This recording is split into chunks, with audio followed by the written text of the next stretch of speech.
Morning. Had a storm last night, about 6 inches of rain. Always like storms. I was born in a tornado and I kind of like them, but I was opening a carton of milk today and I unscrewed the lid and I pulled that little plastic thing out of there, and you usually spill a little bit in the process. And then I had some yogurt and I had to peel that aluminum off the top of that. And anytime I want to get into anything, it is a process to do so. And you wonder, you have that kind of what the hell type of a feeling with it. But then I remembered 40 years ago in Chicago, there were 7 people murdered.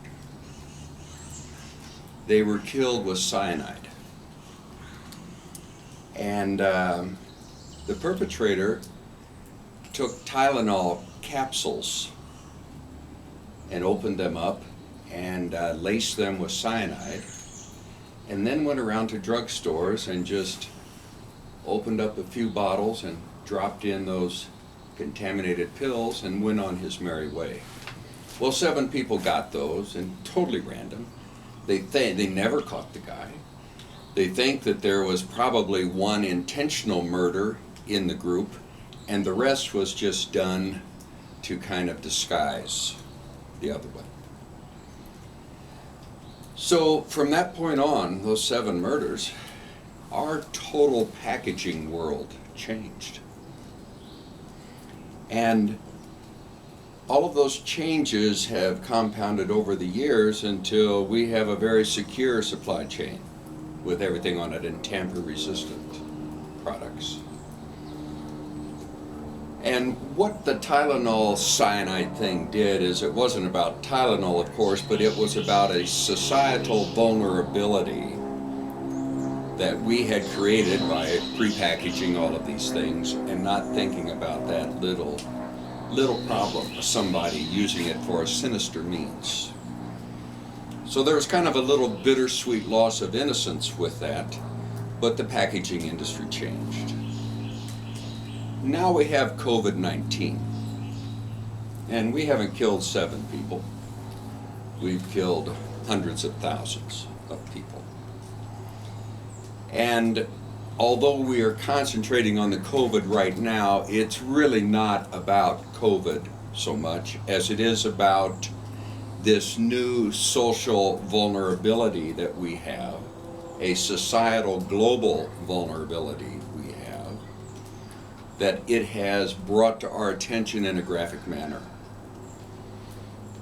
It has shown us, they say one close call is worth 1,000 warnings. Well, COVID's our close call, because had COVID been laced with a little Ebola and bubonic plague and some smallpox and a few other things in there, it could have killed us all.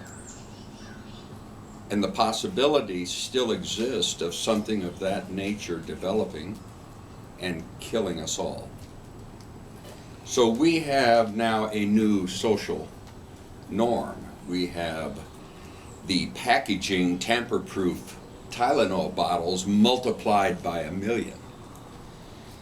And nothing is ever going to be the same for us again. We caused this with our desire to have fast travel. Bubonic plague was caused by the ships sailing and spreading port to port. So we inadvertently have caused all of these things ourselves. As our society advances, we develop more problems that we don't necessarily see and realize. So as it is now, there are 2 things in the world that could kill us all. These bio weapons, not weapons, these viruses and whatever that can develop in nature could conceivably reach that point where we could all die. The second is, of course, climate change. 70,000 years ago, Mother Earth tried to kill us all. Huge volcano in Tabu, Malaysia erupted blackened the sky for 2 years, no agriculture. They feel that the human population was reduced down total worldwide to about 3,000 people. And it created this genetic bottleneck that you could take all of your genetics, but they all come back to this very small little group of people that barely survived. So we encounter that. This is our wake-up call, and we are going to change how we do things. There's going to be, the 6 feet is going to be our new number in our mind all the time. When we travel, it's going to be different. Sanitizers will become part of our common existence. I find today I went shopping and it has altered my selection of a parking place. I no longer park close to the door, I park close to the cart drop off so that I can do that effectively, not have to run back in the store again. Everything, from they just talk about loading airplanes now. They've always should have loaded airplanes from the back first so that the old lady having trouble getting her overhead in there didn't hold the whole line up when she was number 2 in the plane. So they're going to load the planes. They're going back first. First class is not going to be first in. First class will be the person who are allowed to wait till the end. So it will change. And our online presence, our shopping, our medicine, how we experience our entertainment, how we watch sports, how we do sports, all of these things are going to change. They've already made a change. COVID has killed coal. Coal is done. And all the legislation and all the warnings mean nothing.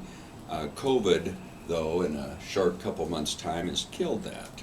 And it has opened new possibilities. And there are new possibilities out there. Maybe we become a little more aware of the important things in life. Maybe we have learned that we can indeed deal with less consumption. Maybe we like the clean air. We're going to get through this COVID. We will trudge through there in spite of or because of Washington help and China misdirection. But it's going to change us from this point forward. And unless we want to destroy our means of travel on this planet, all the planes, trains, cars, and everything, destroy them, the very real possibility exists of one of these devastating things hurting us. And we need this warning now. We need to take it to heart, and we need to press it home and prepare ourselves and make it so that when this big one does roll around, we can survive it. So, just a few thoughts here on a stormy morning.